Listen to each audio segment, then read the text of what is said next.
So hi, welcome to Good Noise Podcast. I'm Shane, I'm Glory. and we're here with. I'm Emmy And I'm Ned. from the band RedHook. And we're some questions to say about their upcoming album, Postcard from a Living Hell. So congrats on that, by the way. How do you feel about the response to the announcement so far? Oh man, it's been awesome. It's actually we're counting down the hours now, till it drops. It's like what time is it? It's about 14 hours Yep. until it comes out. So we're freaking out a little bit, but we're very excited. Yeah, I forgot it's Thursday over there, so it's Oh my it's God. soon. It is. We are Right around coming the to you from corner. the future. Yeah, you are. Yeah. The album is fucking incredible. hmm Dude, thank you so much. Of course, there's a lot of sounds going on here, and I really enjoy it. hmm Thank you. Yeah, we do. Yeah. We like to sort of change things up a bit and keep ourselves on our toes. We don't like to sort of write the same song twice. So yeah, it was kind of important to us to like for this because it's our debut album. We really wanted it to showcase, I guess, like the full spectrum of the Red Hook sound. And yeah, so stoked that you dig it. Hell yeah! And Oh, yeah. I was very glad to see the Fame on there. I love that band a lot. Oh, dude, Oh, how yeah. good are like Josh's voice, man. Like every time I listen to that song, like it just gives me goosebumps. He's very talented young man. Oh, beautiful Absolutely. voice. Yeah, Voice of an angel. And I also just want to say, incredible. Your voice is crazy. I fucking love it. So just Oh, wonderful thanks all so around. much. Everything about the album's great. Thank you so much. Oh, you guys, I feel like we should be paying you for this. No. Oh my god. So is there any meaning behind the album title or cover art? Yeah, so the Postcard from a Living Hell title comes from a lyric in which is the first track, Postcard XO. And I just felt like it just really kind of summed up the whole theme of the record. It's like very kind of dystopian. It deals with a lot of, trauma and kind of like mental health issues, and they're all sort of themes that run across all the songs. And I felt like it just kind of summed it all up. It's kind of like, all these things that can kind of make life feel like a living hell. But I guess, yeah, in a way it's kind of like for me with the songwriting, a lot of those experiences are things that I've gone through and sort of healed from. So yeah, I felt like it was kind of apt. It's like a little postcard from that era of my life when things were really, really shit. So and yeah, and I hope that like there's kind of has like an underlying message of hope of like, getting through the shit times, even when life is a bloody living hell. Yeah. Does that make sense? It does. Absolutely. It does. Yeah. So can you tell us a little bit about your writing process for this album? Oh man, It's yeah. interesting, isn't it? Yeah. It's a cool process. I like it. We kind of we sort of change things up with the process a lot of the time. Sometimes like a song will start with, a vocal idea, like a lyric, a melody that like a top line that I've written, and we kind of structured around that. And then sometimes like like an intervention started like that was just like the verse melody that I had and the vibe, and then we built the song around it. But then other songs, Craig will just write a really banging instrumental, Yeah. and I'll just top line over it, and then it'll just kind of sort of come together symbiotically. Like Jabberwocky was kind of like that. Craig he woke up at like 3 a.m, and he always like names his demos like just really stupid stuff depending on like Yeah. what's inside him, and it was like 3 a.m. like Ghost Hook or something I like remember that. Yeah. Yeah. And as soon as I heard it, like I'd had like lyrics kind of kicking around my head for the song that I wanted to be Jabberwocky. And as soon as I heard that instrumental, I was like, this is a song. And the verse melody just like jumped out straight away. So it kind of changes song by song, which also, I guess, keeps things fresh and keeps them does. sounding. I still remember Postcard when Craig wrote that riff. I think it works perfectly with all the different styles that we have as well. I Yeah. still remember he had that really awesome riff, and then we take it to the recording process and we add all these little bits and bobs. I don't want to give too much away though, because I want the listener, there's little surprises, different styles that kind of trickle into there. That got added in when we're recording, so it was cool to have that initial riff and then just expand. And we were more. just like, let's chuck in a fucking banjo. Let's it. Oh my god, I fucking love it. All right. So what song off this album took the longest to write, and which one is each of your own personal favorites? Ooh, okay. So finally, the song that took the longest to write was definitely Imposter. Mm-hmm. And the original demo that we had sounded completely different. It was like the some of the vocals were the same, but it was a much sort of heavier song. It was a lot darker. And like the verse was the same. The pre-chorus was the same. The verse lyrics were the same, but the melody was different. But I just could not write a freaking chorus to save my life. I just could not write a chorus for this song. Yeah. But I loved the concept, and I loved the vibe and what the building blocks that we had so much. And Craig and I think we went through like 4 different choruses. And we're just beating our head against the wall with this song. So we took it to our amazing producer, shout out Stevie Knight, and then just like stripped it back. And then he and I just sat with a guitar and just wrote like completely different chords, just wrote like this brand new chorus. And then we kind of like Frankensteined like the pieces that we had from the original demo.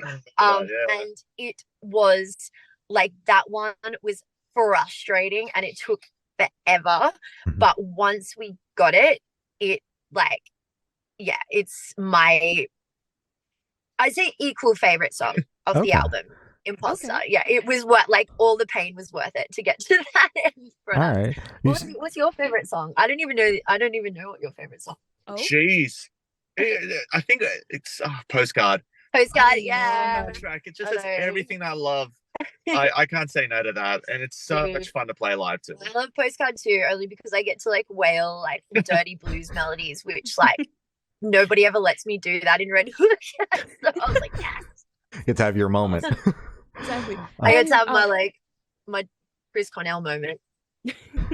And because you mentioned Imposter, I wanted to ask, when did yours truly kind of get involved in that process? Were they kind of involved? Did they write their own part, or did you kind of involve them from the start? So yeah, it's the way that came together is just, it's still so surreal to me, because like yours truly are really, really good mates of ours. We love them so much. And we've always wanted to collab. But for this song, like, so we wrote it, and in my mind from the start, I was like, I would love Michaela to be on this song. Like, I think her voice would sound so great. So I wrote what we usually do with features. Like, so I wrote verse 2, and I sort of wrote it in a way that I thought would suit her voice. Gotcha. And like wrote the melody and stuff. And then we sort of took it to them. And I don't know if you guys know this, but like the craziest thing about this song was what I wrote it about, which was like, you know, a breakup with somebody who turned out to be sort of not what they seemed, like, you know, very like all these lies and manipulations and like sort of head fuckery that came out of that situation. Michaela was going through literally like the exact same thing in her personal life. So as soon as she heard the song, she was just like, I get this. And so when she went to track her parts, she added like new lyrics and like all these new parts that I couldn't have even envisioned. And it just like, and I just love the song so much more because of it. It's like, it's not just her singing my message. It's like she put her own stamp on this song, and it just makes it so much more powerful and special to me. A fucked up perfect chain of events, I guess. Dude, yeah. literally the like it was trippy as balls. It was crazy, but yeah, it was kind of like weirdly beautiful in a way, because we sort of got to trauma bond, and then we became closer as friends. And yeah, it's been kind of a really beautiful thing to come out of like a fucked up situation in both of our lives. That's awesome. For sure. So how'd the track list for album come about? Did you guys write the opener be the opener, closer be a closer? Did you shuffle around and see what fits? What was that process like?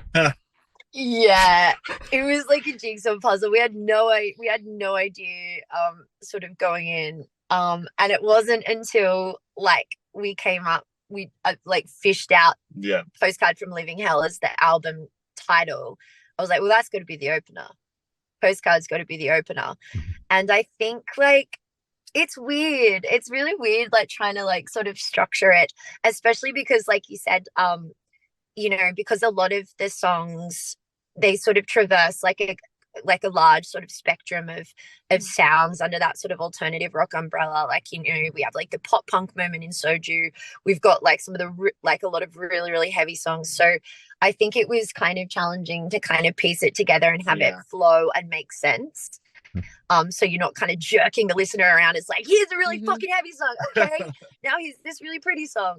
So there was a little bit of like a lot of moving around, a little bit of shuffling. I'm really glad. Like, Say wasn't originally supposed to be the closer, but it was actually my boyfriend was like, "Wait, why don't you put Say as the closer?" And then I was like, "Oh yeah, yeah." He was right. And I like having it as the last song because it's like, it just ends the whole record on this big, like, explosive kind of high energy, defiant note, which is nice. I like great.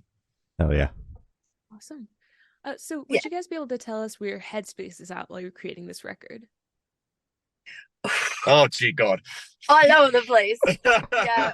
So like in RedHook, we kind of so I know a lot of bands who I'm very, very jealous of. When they do an album, they kind of set this window of time aside and they like go into the studio and they're in the studio and they're in that headspace and they're in the zone and it's all just this uniform thing. For us, like much like our entire existence, pretty much our life. This album came together like in dribs and drabs over time, between tour dates and all the other crazy stuff that we've had going on. So yeah, I guess like there's a lot of different emotions that kind of different headspaces that we had, but it was great. Like we knew as soon as we decided that we were gonna, knuckle down and actually do the album, we were so excited, and we I just feel like it was just like this explosion of creativity. At first I was like, fuck, how are we going to get 11 songs? That's like a lot of songs. Yeah. And we ended up little like, possibly you asked me before what my favorite song off the album was. I think that my favorite song actually isn't on the album. We left it off. Oh, that's right. Yeah. So we ended up having like too many songs. So we were like, okay, we'll keep this one in the pocket, and we should be releasing that one sort of maybe later this year. Okay. But B-side?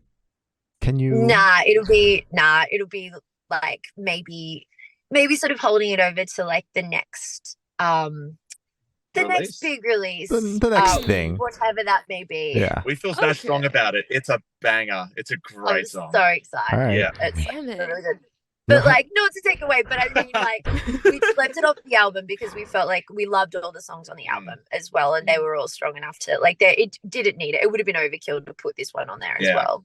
You're really hyping this song up, and like this record's not even out yet, and I'm like, all right, let's move on to the next thing. Like, let's go. The album's old news. Exactly. Fuck the album. Let's talk about this single. Yeah. What's talking about? Yeah. We'll we're really shooting ourselves in the foot here. So how do you recommend your fans to listen to this album for the first time? Should they do it in the car with friends, in the dark with headphones on? Is it a workout album, party album? What do you personally recommend? Oh, good question. I think it's everything. I think you've just said it. I think there's like honestly a song for all of those situations on the album. So whatever you're doing, hopefully, like if you're at the gym fucking pumping irons, or if you're at a party hanging out with mates, or if you're like just feeling real emo and just sitting alone in your room, I think there'll be a song that will encapsulate that vibe for you. I think as long as you're doing something that, if you want to go dance, if you want to mosh, if you want to go to the gym, anything that will pump you up, this album Let off some steam. Has so much energy to it, emotionally, physically, whatever. As long as you're doing something like that, you're ready. Yeah. Hell Ride yeah. the roller coaster, baby. Oh yeah. Absolutely. Hell yeah. I love it. So this one should be super, super quick off top of your heads. I want you guys to describe this album for new listeners in 3 words. No more, no less, 3 words each, 6 total. Ooh, okay. Do you want to go first? Oh, really, me? Out of all Alright, people, Put them on the okay. spot. Okay. I would say, okay. Quirky. Mm-hmm.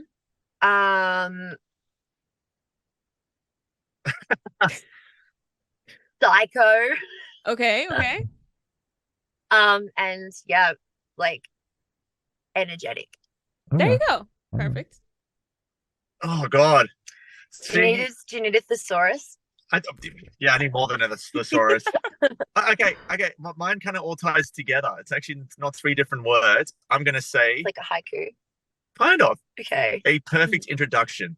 Nice. Oh, Perfect. Yeah. Hell yeah. That's good. I love that. Hell yeah. Yeah, okay.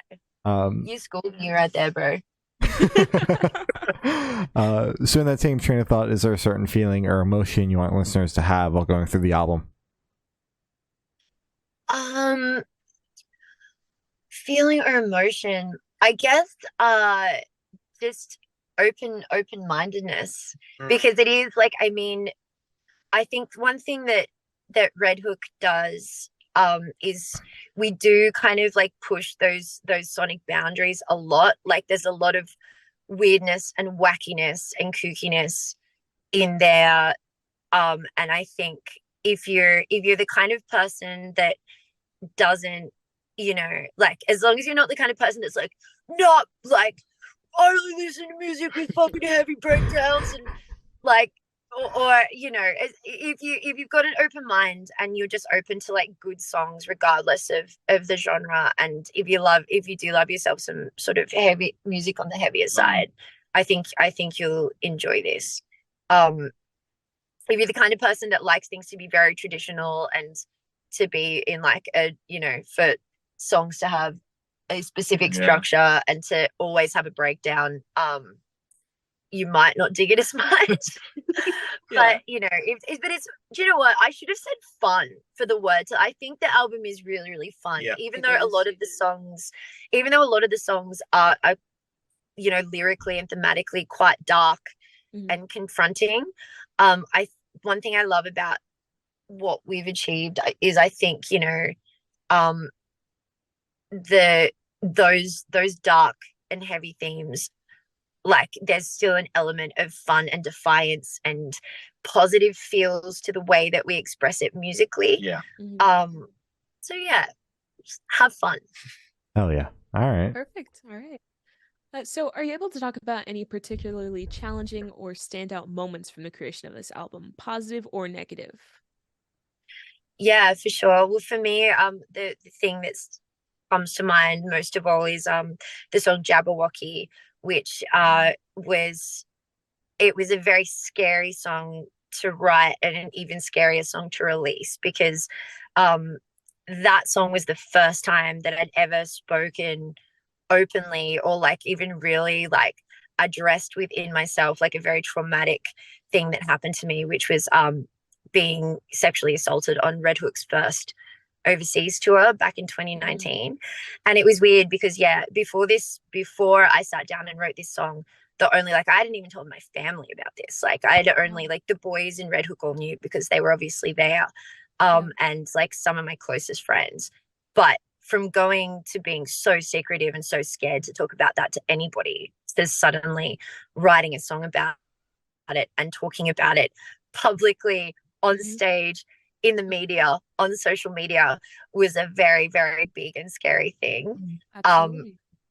But in saying that, it was also probably the most rewarding experience I've ever had from releasing a song. Like how much that song has resonated, especially with women and who've been through similar stuff, which is a terrifying number of women, by the way. it's just, yeah, it's made it so worth it. And like, yeah, it's been such an incredible experience, and I'm so fucking glad I did it. Oh yeah. Absolutely. How do you kind of combat that anxiety and that fear of like putting a song out like that? Is it the reward at the end of it? Well, I mean, I think honestly, I just to combat it, it's just really leaning on the people around me for support and to reassure me that everything's going to be okay. I remember before we released the song, we did a tour of Australia, and like our last headline tour, and and it was really important to me. Like, I wanted to play it live for our fans before we released it. And the first show, I remember, the first show was in Melbourne, and I was so fucking terrified. I almost cut it from the set at the last minute. I almost cut it, and it was just because I had like these motherfuckers with me just being like, no, Emmy, don't do it. You have to do this. You can do this. Yep. And we ended up playing it, and like, it was like that. Oh, I will never forget that night. Like, I was in tears. People in the crowd were in tears. And then afterwards, I just had so much, I was literally so overwhelmed by love and support by so many people there who related, and it meant so much to them and it meant so much to me. And from that first time playing it live and having that reaction, I just knew it was the right thing to do. I was like, yes, I'm doing the right thing. I can do this. Yeah. Well, I'm glad you had that positive response to it. Yes. And I'm so sorry that you went through that experience, but I'm very proud of you for being able to talk about it publicly and make a song about it for, as you mentioned, just other people who have gone through similar situations to kind of look to and be like, I'm not alone. That's a very big step, and well done. That's great. Thank you so much, Chloe. It means a lot. I still get really lost for words when I'm talking about Jabberwocky, because it's just, Ned, favorite or like challenging or standout moment off the record?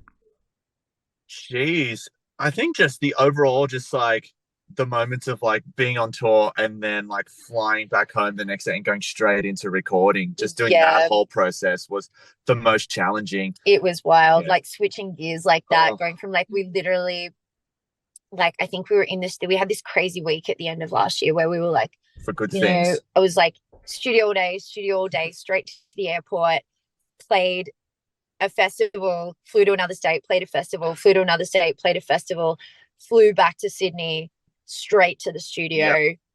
So it was very, very full on. And then being able to completely smash the tracks out, like just going from gig mode to recording mode, and then just smashing out the songs and hearing the end product, that was like the defining moment, just saying, oh my God, wait, we just did that. We did it. What the hell? And we didn't fuck it up. Didn't fuck it. It sounds great. I'm just like, wow. So to me personally, it's like the hardest part was the most rewarding for sure. The defining moment. That's usually the way it is. Hey, it is. Yeah. It's the RedHook way. Sure. Hell yeah. For this question, I want you to picture you're on tour. You had a gas station for a rest stop. What is your snack of choice? Snack of choice. Oh, gee. Mine's going to be popcorn. I just need like a Ned air popcorn. No flavor, like salt, of course. Give me that with a nice Coke Zero. I'm happy.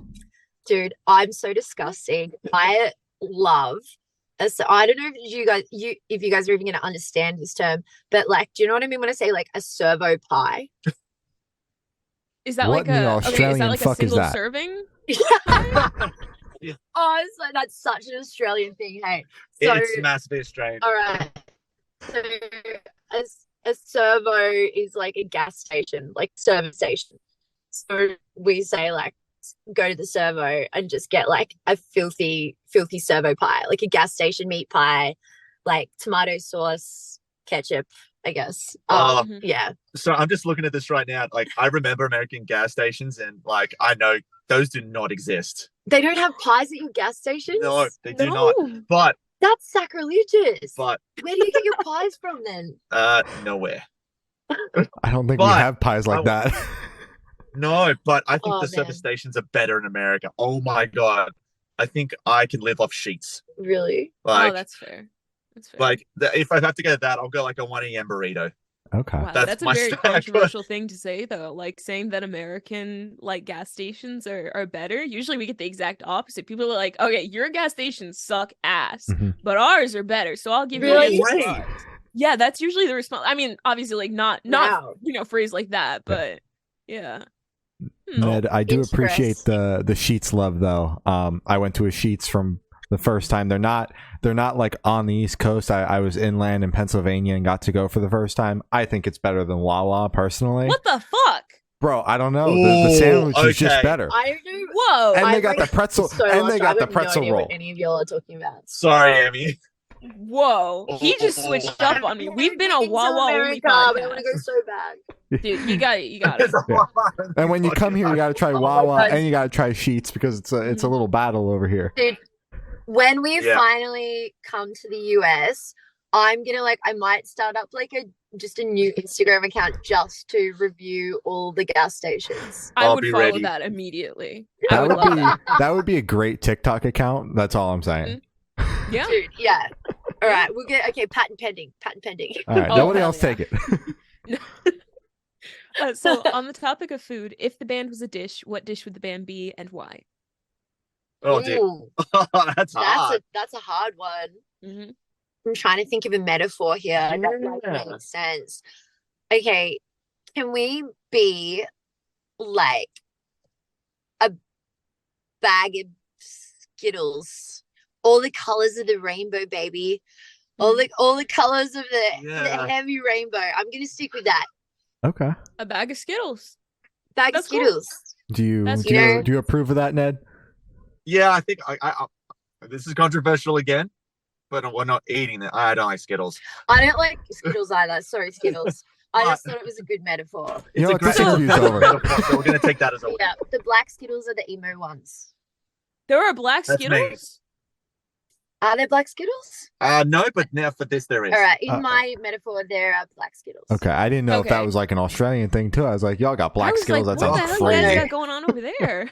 Coming soon, Damn. Vegemite Skittles. Ugh. Oh, no one wants that shit. I'm not even sure if the Australians want that shit. No. I don't think so. They keep bringing out Vegemite flavored all kinds of shit, like Vegemite flavored chips. Oh yeah, that's Like true. Vegemite Yeah. and it's like no one be buying that shit. I don't know. I've seen a few people buy it, but no, we're The not only participating. people who buy it are like, oh, this is gross. We should try it. But then they buy it once and they're like, yeah, nah. And It's then the regret buy. it's just it's the regret buy. Yeah. Yeah. Yeah. All right. No longevity No. in that marketing plan. No. No. So for the last couple questions, we're gonna shift completely away from music and go straight to death row. Boom. So if you're on Ooh. death row, what would your last meal be with a drink? Oof. Do you know? I would. What would I? Oh, dude, I'd probably have do you guys have shepherd's pie? Sorry, I'm so obsessed Yeah. with pie. Yeah, we have shepherd pie. Yeah, like shepherd's pie Mhm. with tomato sauce. I'm so disgusting. I'm sorry. And an ice cold Diet Coke because I am a little bit addicted to Diet Coke. You are. We both Yeah. are. Yeah. Can you explain would the just- tomato sauce? I'm sorry. That No. has me a little sad. I put over tomato, here. dude. I'm so I said, I'm so gross. I put tomato sauce on everything. She does. It's a good time, is what it is. Constantly, we shepherd- have meals, and she sees tomato sauce. Can I have your tomato sauce? I'm like, yeah, you go. Yeah, the tomato sauce is on the fucking rider. Yeah, Oh my God. literally, our rider's just a giant bottle of ketchup. Haven't we done that yet? That's all we need. To do it just to fuck with people. Yeah, future. Oh my god. But this is gonna be the Vegemite Skittles. It's we'll be like, ha ha ha, and then we'll be like, oh, what do we do with this giant bottle of tomato sauce? Yeah. Anyway, you have to answer now. Mine's either gonna.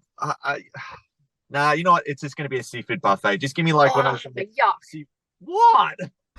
Oh, Put sorry. tomato sauce on it. Make her happy. Yeah, deep fry it, chuck some tomato sauce on Only if it's with chips. I'll only do it with the chips, but I could not manage it with anything else. Seafood buffet, bro. Yeah. That's Well, me. technically the shrimp, you dip shrimp in like a tomato puree thing. Like that's a thing. True. So true. Oh, true. Yeah. mhm. Okay. Yeah, Mhm. cocktail there we sauce. go. That's what it's called. Yeah. Ah, Yeah. that's right. Thank The you. cocktail sauce. Mhm. Well, Yeah. that'd There you be me. go. Cool. Perfect. Good question, guys. Thank you. Of course. Now I'm Us. hungry. Me too. So, if you could live in one fictional world for a week, where would you live? Ooh. I'm gonna be a massive nerd and say Hogwarts. I want to go to Hogwarts so bad. I'll just be What helps the you? biggest nerdgasm. Dude, this is gonna be funny. Mine's the complete opposite. I would live in the Matrix. What? We are Would living you in the want to be like Matrix. you'd want to be aware, right?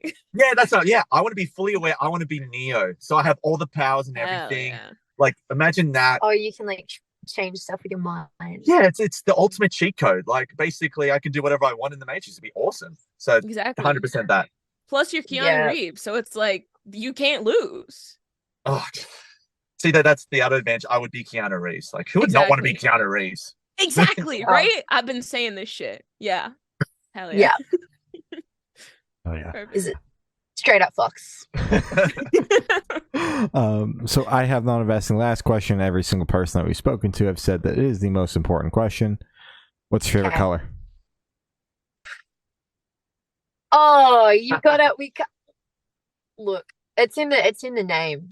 I gotta say red, man. That's gotta be on brand. No, I love red. Color of passion, color of fire, Oh yeah. and blood. Yeah. Yeah. And tomato sauce. And so, yeah, Damn it, dude. and that is it. Exactly. Ned, what about you? You just tied that in a beautiful knot there. Hell yeah. All right, Ned. Blue. All right. You're out of the band. Yeah, sorry. Oh. All right. So as I said, that's all the questions we have today. Is there anything that you guys would like to plug? Just the album, man. I hope, if you're listening to this, go give the album a listen. We'd love to hear what your favorite songs are or your least favorite songs as well. Like, it's all valuable feedback. But yeah, we cannot wait to get over to the US. I literally just put my boyfriend on a plane. He's going on tour with yours truly and Against the Current. Mm-hmm. Nice. That's a stack And I'm tour. so jealous. I'm so jealous because we want to tour the States so damn bad. Oh, please. It's gonna happen soon. Hopefully soon. Yeah. Hell yeah. Yeah, once we can afford the visas, It's all over. we'll be there. Right. Hell yeah. Mhm. Well, thank you for now. This guy's been Emmy and Ned from RedHook, and we have been the Good Noise Podcast.